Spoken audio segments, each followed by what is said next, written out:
Ils me font travailler 56 heures en 8 jours, avec un jour de repos. Finalement, je suis d'accord avec ceux qui disent que c'est du travail dissimulé. Mediapart a enquêté sur le système de bénévolat des JO qui serait en réalité la plus grande campagne de salariat déguisé qu'ait connue la France.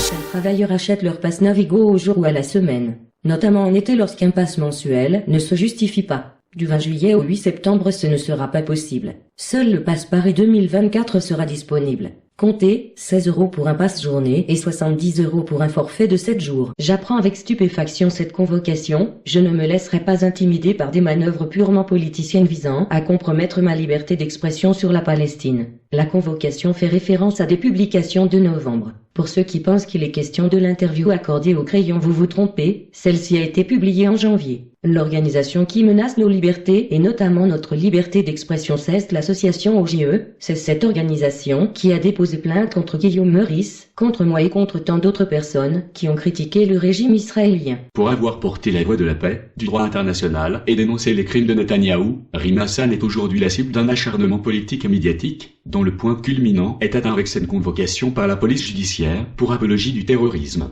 Syndicalistes condamnés et réunions interdites, la liberté d'expression se rétrécit dangereusement et cela révèle l'attitude répressive du gouvernement. Un risque pour la démocratie. Notre président ne marche pas devant nous pour prendre la lumière, il est la lumière, l'éclaireur qui écarte le danger. Il faut l'accepter, le protéger, le laisser faire. Il a choisi Valérie Léor pour nous enseigner l'amour de l'Europe. Elle est ma candidate. D'après la NASA, la lumière se dégageant d'Emmanuel Macron serait visible de l'espace. Josiane alias Brigitte n'a pas osé l'écrire, mais c'était moins une. Après des mois d'alerte aux autorités, les pénuries de médicaments en pharmacie sont de plus en plus importantes, affirme le président de l'Union des syndicats de pharmaciens d'officine. Aucune amélioration. Près de 4000 médicaments sont manquants. Dîner fastueux aux frais du contribuable. Laurent Wauquiez, LR, qui en public prône la rigueur budgétaire, est de nouveau mis en cause. Après le dîner à 1100 € d'argent public par personne, cette nouvelle affaire se passe au Japon.